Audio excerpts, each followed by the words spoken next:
Good morning again, guys. Excited again to bring you one more of a series of episodes of training that I did with a group the other week inside of our masterclass for those who are interested in taking a peek behind the curtain at our mastermind, our 12-month program where we're really teaching online entrepreneurs how to grow and scale million-dollar businesses like we have. And one of the topics we discussed that can be making or breaking you is how to close more high ticket services. Many people come into the business of online entrepreneurship with a great idea, a great product, a great service, but they have zero skill set in how to actually sell their product. So today we're going to be unpacking for you some core concepts around sales. And I'll tell you, it was so action-packed, I was not able to get through all of the content that I wanted to in the hour that I had. Now, if you love what you hear and you listen to this today and you want to inquire more about our exclusive mastermind, you can certainly reach out to us at info@burnouttoallout.co. Take a listen, see if there are some things that you need to uncover around psychology of sales that you could be doing differently because potentially you're leaving money on the table. So check it out. Need some effective tactical advice that actually helps you get results and makes a real difference in your life and business? You've come to the right place. If you're finding yourself here today, it means you're getting ready to gain serious traction in your business, rapidly multiply your income and impact, and you're ready to make it happen while living all out. Guys, I'm Melissa Hinault, your trustworthy corporate dropout turned six-figure business burnout turned happy and healthy CEO of a multi-million-dollar online business. And you're listening to the Burnout to All Out podcast. On this show, we're serving up innovative growth strategies, simple implementation methods to put them into practice, and action-stimulating inspiration tailored specifically for the modern entrepreneur. Let's dive in.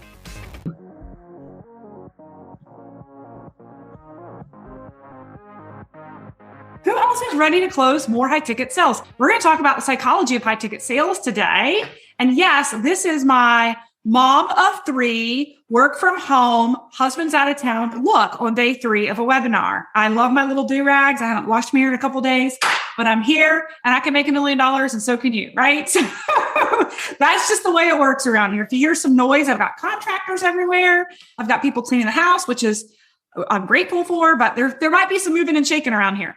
Here's the deal. Some of you have actually known me for a while. Some of you, if you don't know, or we haven't elaborated on a whole lot, I came from corporate, right? I came from a corporate role. I spent time in sales. I spent time in marketing. I actually spent time in scientific writing and medical writing as well. But here's the thing. My starting years, my ability to quickly grow my business, all of my businesses, really is because I learned how to sell, okay? And I learned how to sell with my first e-commerce business. I crushed it very quickly in 2 years. I then shifted and started selling this LinkedIn program. We crushed it. Started selling our mastermind. We crushed it. Why? Why were we able to grow businesses so quickly? I will say this till I'm blue in the face. It doesn't matter how good your product or service is. If you don't know how to sell it, you're going to fall flat, right? I quickly learned, and I want you guys to write this down. I quickly learned that selling is serving. Okay. I hope that we have some mindset shifts today about that. Okay. Selling is serving. Okay. The transformation for the client, it comes in the form of a financial transaction. We're going to talk about this today. We're really going to unpack it. Their level of commitment to change is directly tied to the financial transaction. Okay? That's directly tied, right? I can give you when you undersell or short sell a client, you fail them. Okay? You guys can write that down too if you want. If you undersell or short sell a client, you fail them. Okay. I'm going to give you some examples. We see it in our academy all the time. We were just talking about it the other day. once a launch, we actually give out a scholarship to our academy. One lucky soul gets to come in at 50% price. And it's an incredible marketing strategy. We do it every year. We do it because it's a challenge that whom shares the most on social media, our program, is raffled off for a scholarship in the program. So it's a really awesome referral-based marketing that we talked about yesterday, right? Getting your content in front of as many human beings as possible, which is awesome. However, what we have found is the person who gets the scholarship nearly every time tends to not finish the modules, not show up to all the workshops, and not be fully committed. Okay? I want you guys to hear me. When you undersell or sell short a client, you fail them because the skin in the game is what makes them take radical action. Okay? If you guys heard my story once, you've heard it a million times. My own transformation and launching my own coaching business occurred when I was sold a coaching package that nearly made me throw up. Okay? I paid $12,000 for a one-on-one coach 6-month coaching session with a field expert who she had created her own personal brand and was a coach. And I knew she knew what I needed to know to get to where I needed to go, right? It was a lot of money for me to hand over, a lot. And you know what? It didn't matter what she told me to do in those 45 minutes every other week. You better bet I did it, even if I thought it was stupid. It was like the first thing on my list after I got off my calls with her. I did everything she told me to do. Why? Because the stakes were so freaking high to get my ROI. I knew by the end of the year, when we did our taxes, my husband was going to be like, what is this 12 grand? What was that? And what was that invested in? Right. And if I didn't have an ROI on it to explain that it was worth the investment, I was up shit's creek, right? Okay. It's the best thing that ever could have happened to me. So I want you, those of you who sell high ticket, I want you to know in your soul that selling is serving and standing in your power at your price point and knowing that that is what's creating skin in the game to create transformation for your client is key. Okay. So I want to ask you guys a question you guys can share in the chat. How many of you guys right now want to charge more for your services today than you do right now?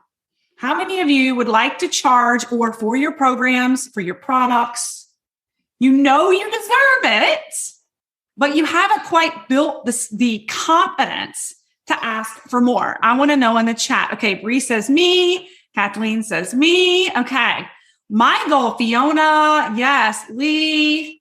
My goal by the end of this, Mel, is that you have the confidence that you need to price your program for more and that you have some verbiage and some structure in a call with a prospective client that's going to help you gain more high ticket sales and close them, right?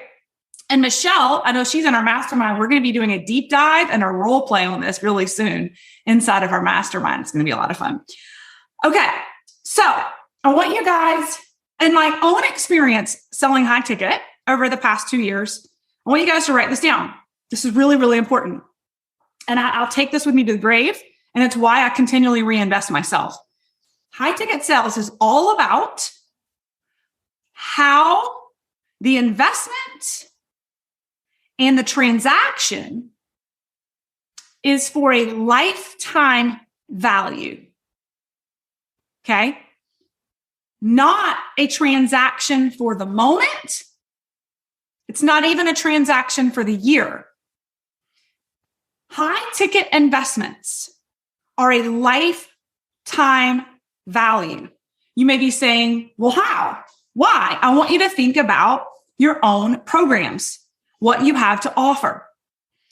What I can tell you from my experience in high ticket programs, the skills you learn from high ticket investments and the relationships you build, they go with you. You take them with you for years to come, right? And so a couple of examples. You may see a relationship in a group that you invest in that turns into a business transaction years later. This is what I'm talking about being a lifetime investment. Or you could invest in a high ticket program and you reap the ROI immediately through instant coaching that makes the transformation, an instant connection with someone else in the business. I'm going to give you 2 examples. And this is why I am a huge advocate of it being a lifetime investment. I even feel that way about my academy. It's more mid-level ticket. It's, just at $4,000, but the skills that our clients learn, they can take with them and apply to any other business for the next number of years. It's not a immediate transaction they're getting an ROI on just today, tomorrow, or the 6 months that they're in the program. This is a lifelong skill set that they have for life, right? The 2 examples I wanted to give you guys, relationships. They may come to you quickly. They may come to you later in life as a total business transaction. I was in a mastermind last year. A girlfriend, Rebecca Caffiero, who's also an online entrepreneur, reached out to me a year after the mastermind is over. And I'm flying out to Palm Springs next week to be on stage and coach to her community, right? That is an example. I invested $18,000 in that mastermind 2 years ago. And now I'm on stage 2 years later. I'm not even in that program anymore, but that relationship has lasted me a lifetime. Another example, mastermind I'm in right now. In the midst of being in the mastermind, they asked me to get on stage and they asked me to coach and deliver on LinkedIn.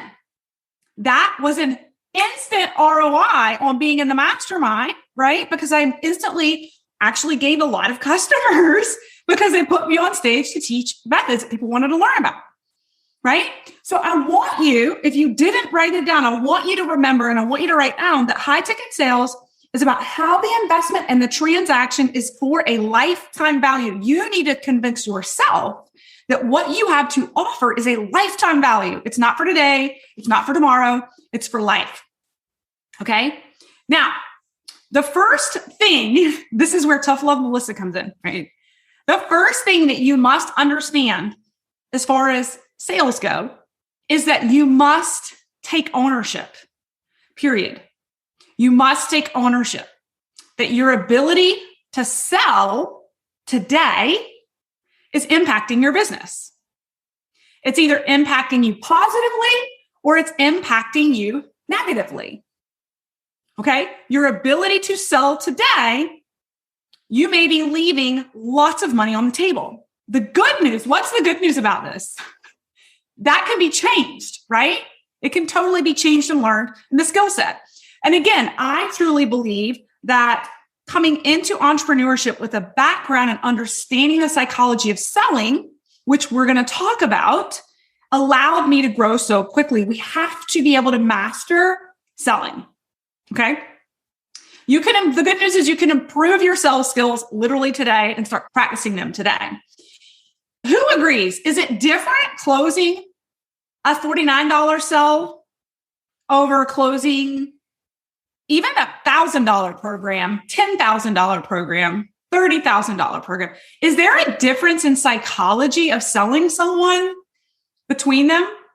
I see Fiona saying no. Anybody else? So I will tell you, I truly believe there's a big difference in psychology. There is and there isn't, actually. The same psychology I used in my e-commerce business that was low risk, I still apply today, where the stakes are much higher and the investments are higher.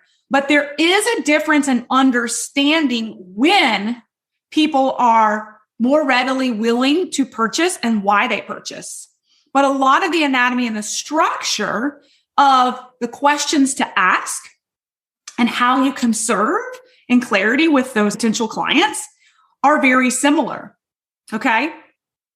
So there's 3 things I believe that you have to know in sales to become successful. And this is something you guys can definitely write down. 3 things you must know. Number 1, who are they? Okay. Who are these people that you're trying to sell to? Number 2, where do they hang out? Where do they hang out? How are you going to find them? Number 3, how to have an authentic conversation when you find them. How to have an authentic conversation when you find them. Now, number 1, who are they? We do a lot of work on that inside of our academy. We do a lot of that work inside of our mastermind. We're not going to cover that today. That's called avatar work. Number 2, where do they hang out? That is, again, something we discussed in the program. But today, what we're going to talk about is number 3, how to have an authentic conversation once you find them. Okay, that's what we're going to unpack today. But first, we're going to talk about 2 low ticket mistakes. Any of you guys a master at selling low ticket, but now you've kind of worked your way into something more of higher value and you're kind of at a loss, right? Don't make these mistakes. Okay. Low ticket mistakes that will lose your high ticket sell. Okay. Number 1, and I was a victim of this myself. Okay. Over teaching in the conversation. Okay.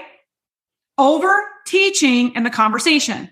I think this concept is incredibly valuable. Chris Kinney, I can attribute this concept to him. I learned it from him because I was doing it too. I was satiating prospects and preventing my purchase. Okay. I was getting into teaching mode and trying to show how much I knew and provide so much value on the clarity calls, the prospecting calls, that by the time we were done with the consult, they were satisfied. Does that make sense? They're like, that was so good. I'm good, right? Here, I think I'm showing my knowledge. And I'm like, the call went so well. Why aren't they investing? You're over teaching. You're over teaching. You're satiating your potential client. I've learned from that. I had a consult call the other day with a potential mastermind client. I knew exactly what she needed. I refrained from giving her any of it because I knew she would feel like she just got a free coaching session and she didn't need to come into the mastermind, right? Okay. Is this making sense? Now, here's a good question. Why are you over teaching, right? For me, it was wanting to be in service, show my value, make these people feel as though they're progressing with me. But here's the thing. I want you guys to write this down. When you overteach, you prevent people from making the purchase. And when they don't make the purchase, they don't get the transformation. And when they don't get the transformation, you don't get to serve. So here you're looking for this, Chris Kinney calls it the hug. Like you're looking for the hug on the front end with the call, but then you never get the hug on the back end because they never invest. You want to save the hug for after the transformation. You want people like Deirdre to come back to you when she's halfway through the mastermind and be like, oh my God, I'm so glad I'm in here. I've had so many ridiculous results because of it. And you guys are going to hear from her today, right? But if we gave her a big fat hug in the beginning and told her 12 things she could go do before she ever started, she may have never jumped in, right? I would have cut my nose off to spite my face and I wouldn't have been able to serve her. Is this making sense for you guys? Share with me in the chat if you've ever been an overteacher. Share with me in the chat if you've ever been an overteacher. You've gotten excited and you just started vomiting. And then you're like, that call went so well. I don't know why they're not purchasing. Like we could have virtually hugged, right? They don't feel the urgency. We're going to talk about that in a couple minutes. Okay, number 2, over-explaining. Now, what do I mean by over-explaining? When you give 1,000 bullets on everything that your program, your business, your course has to offer. You go through everything you teach. You go through the ins and outs. You literally over-explain and confuse and terrify people to consider committing to you, right? Do you guys want to hear how I describe our program on a consult call? You guys heard Jessica. It's an earful to really hear all the components of our program, right? Here's what I say. You know what? It's a mastermind where we meet every other week in a coaching group. You know, you get one-on-one coaching monthly with us for support that's customized on your journey. We've got a custom set of on-demand modules that we're going to specify which ones you should start with to jumpstart your business. Oh, and we have this live event to really get the community together and collaborate. And in 12 months, you'll have a business transformation, right? Did I tell you what was in the courses? No. Did I tell you the call schedule? No. Did I tell you who's coaching when, what, where? No. Did I get into the bullets of the marketing and the sales and all the things that are in our program? No, I keep it really simple. And then they can ask questions. A lot of people, I'm not a details person. When I'm ready to invest high level, I'm ready, right? When I got on my call with Chris Harder 3 weeks ago, he didn't have to convince me, right? He literally spent 15 minutes getting to know me. I asked 3 or 4 questions. I was more concerned about when the events were than anything else because I wanted to make sure I could make them if I was investing in the program, right? The bottom line is it's a different type of sell, right? You're not in the business of convincing people at high ticket. And you certainly don't want to over-explain to a really busy person who doesn't have a lot of time to begin with. We want to keep it simple. And if they want to ask questions to unpack different categories, oh, that's interesting, Melissa, that you have coaching sessions every other week. What does that look like? Oh, okay. Now we can back up and I'll answer some questions around that. Okay. Once a month, that live coaching is new content that comes out based off of the needs of the group or a superstar guest speaker that we have. The other week is hot seat coaching. We come to the group. Everybody comes in and gets a chance to share their challenge. It's a think tank. They all learn. People come out learning and gaining things in quantum leaps because they're learning about each other's challenges. Okay, cool. And then you move on, right? But you don't want to vomit all of that unless they're curious and want to learn more. Just to share every other week coaching is good, right? Okay. Is this making sense? All right. We talked about the 2 low ticket mistakes: over teaching, over explaining. All right. There's actually 4. I said 2, didn't I? I already said this one, over convincing. Have you ever overly convinced someone? I see Deirdre shaking her head. I have learned now from years in business, in my early years, I didn't recognize when you're over convincing someone and dragging them through the sand, it always ended up being a really bad togetherness, right? When you have to convince people, right? If you have to convince them, we're not in the business of convincing, right? We want them to convince themselves. And we're going to talk about that in a couple of minutes. We want them to convince themselves through us asking the right questions, right? So that they sell themselves, not you.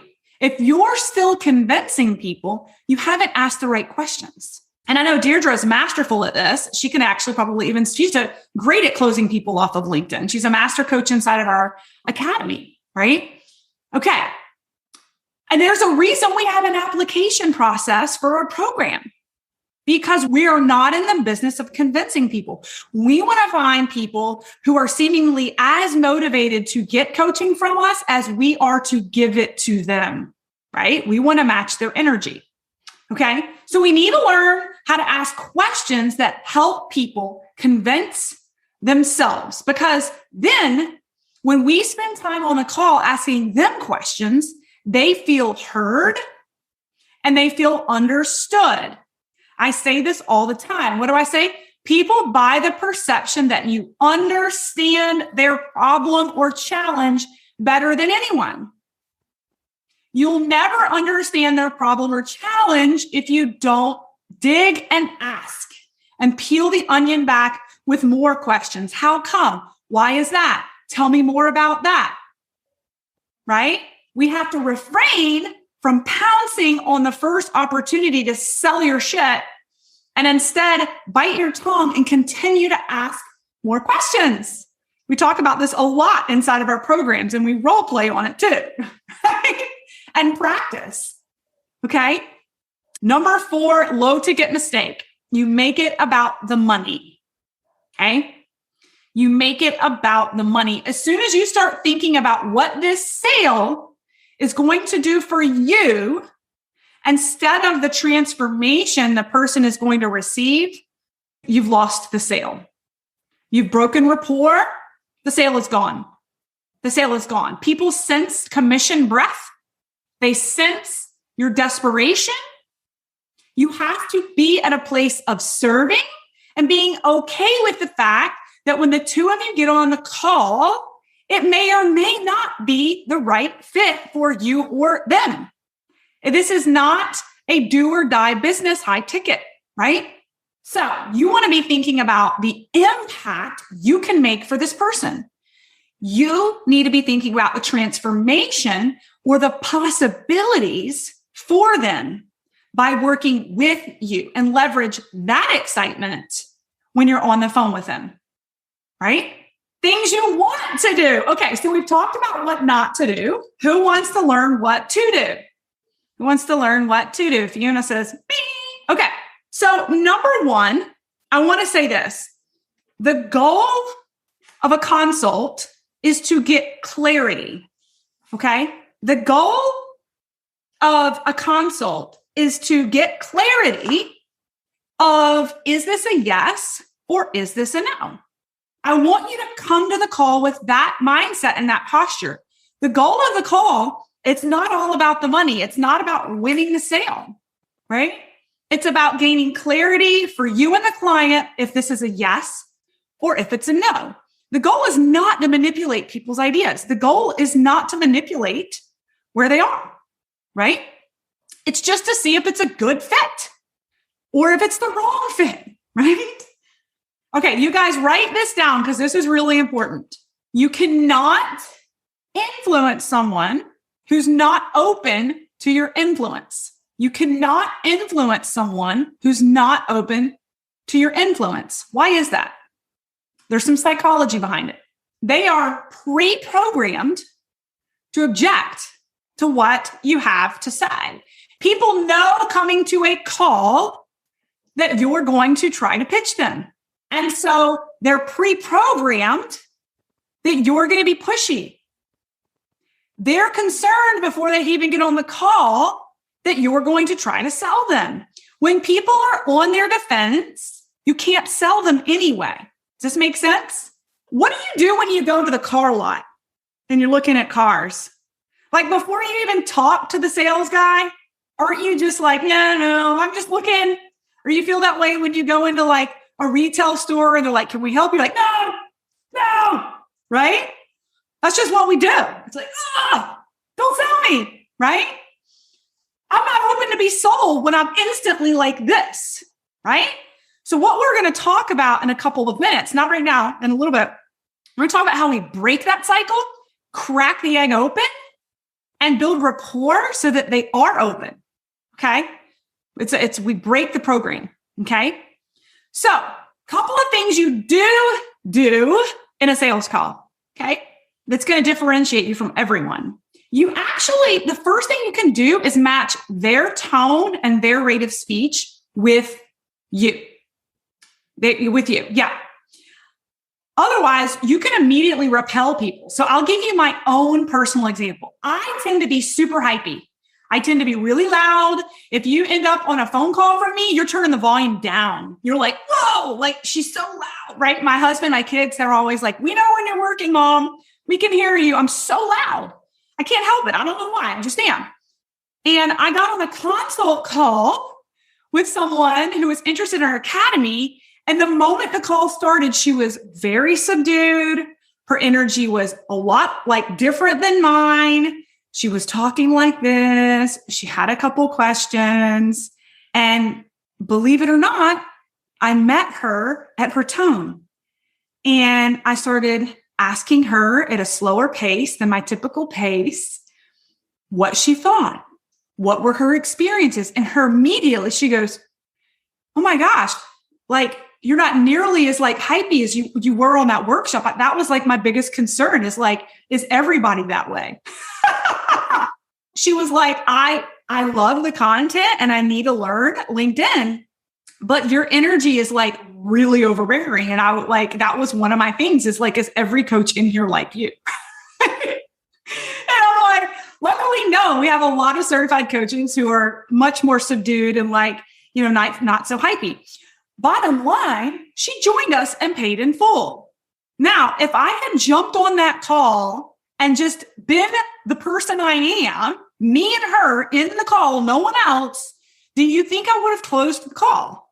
Or do you think I would have repelled her and probably helped convince her that it was the wrong fit because I didn't match her tone, I didn't match her pace of speech, right?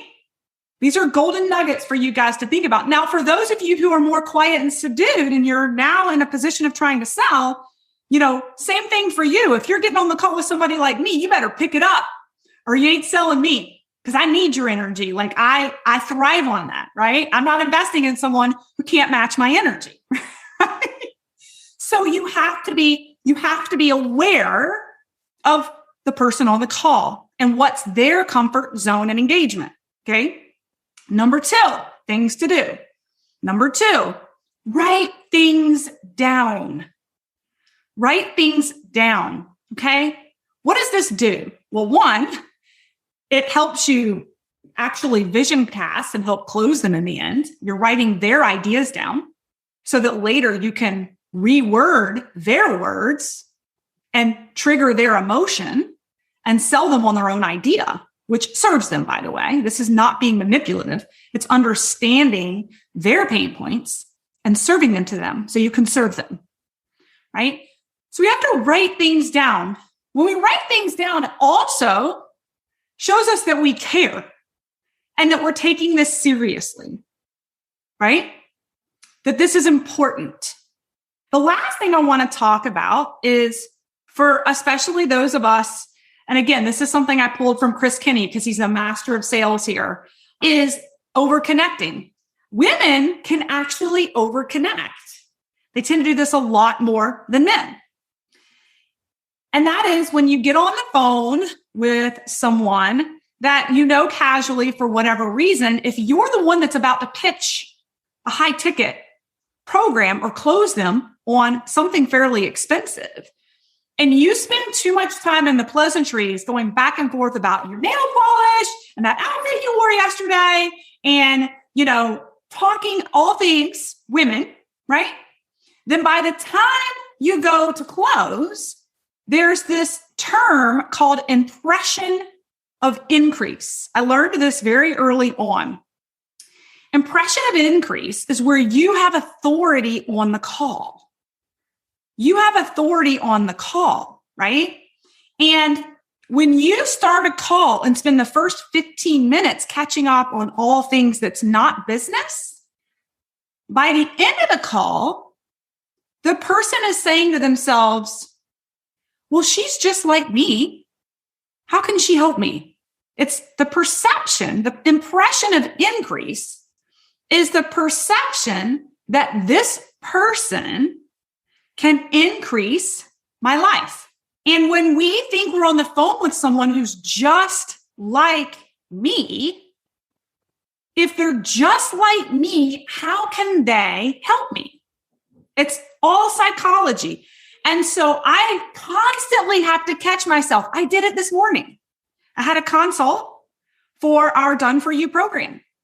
And I adore and love this person. And I wanted to spend 20 minutes just getting into life with her and what was going on, right? But I realized that wasn't going to serve her and that she may end up thinking by the end there was no perception of increase. So I had to jump straight to business as quickly as I could and say, hey, I know we're both really busy. I'd love to catch up with you later on all things in life. But what I really want to do is in these next 15 minutes, really bang out like what it is that interests you in this program and how I can help you. Got to get straight to business. Guys are good at that. Girls, we're not so good, right? Now, this is a big one. Who knows the number one day of the week? What is the number one day of the week with the highest number of transactions for high ticket sales? What's the day of the week? I found this concept really interesting because I would have thought it'd be Fridays. You're like, oh, the week's over. Take my money. I'm ready, right? The reality is people have decision fatigue throughout the week. There's a reset over the weekend. We get decision fatigue every day, starting on Monday, from the moment we wake up and have to decide what to put on, from our eyeshadow color to our shoes. Maybe you have to dress 3 kids and pack their lunch boxes and decide on all of their food too, and their snacks, mid-morning snack, mid-afternoon snack. And then you got to dial into work and you got to make decisions for everybody else in your team. And that's just Monday, right? Okay. And then you do that over and over and over again. We become fatigued at making decisions. Studies show that people do not invest as nearly as frequently towards the end of the week as they do at the beginning on high ticket. Now, people do make mindless decisions about bad choices by the end of the week for little things like downing that gallon of ice cream on Friday night because your willpower is gone because you made the decision to say no all week long, and then you finally say yes to the ice cream. But people don't just finally say yes to a $20,000 program, right? They don't. What happens is people have a clear, fresh head on Mondays, and it's when they make their investment decisions, right? Because your head is fresh, right? You've got the rest of the week ahead of you. You haven't been making decisions all week. You've got a clear head for me to help you make clarity on whether it's the right decision or not.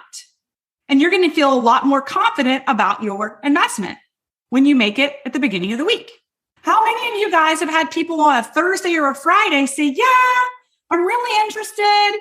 I'll get back to you next week. And then they ghost you and you never see them again. Or they change their mind.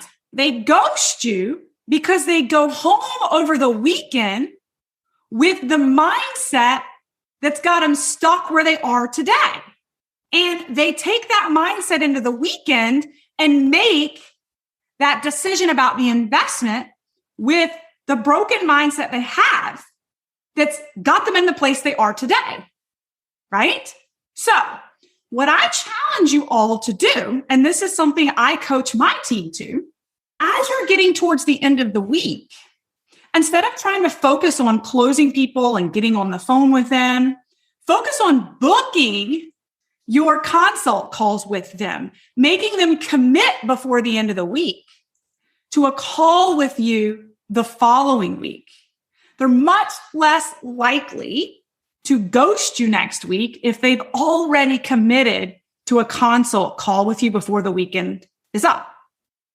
But if they haven't committed to a consult call with you before the week is up, they're going to take the mindset they currently have and they're going to continue to live in the past by making the same decisions they always have, and they're not going to invest in themselves.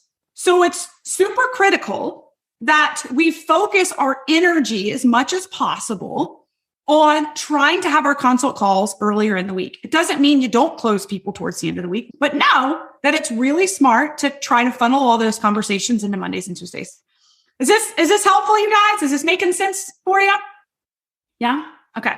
2 more things here. We talked about this in our mastermind and in our LinkedIn Academy the other day. It's never a money problem. You guys write that down. It's never a money problem. It's an asking problem. It's an asking problem. If there's no urgency, they will not buy. If there's no urgency, they will not buy. Your job is to help create urgency, to close the gap between decision and consequence through asking the right questions.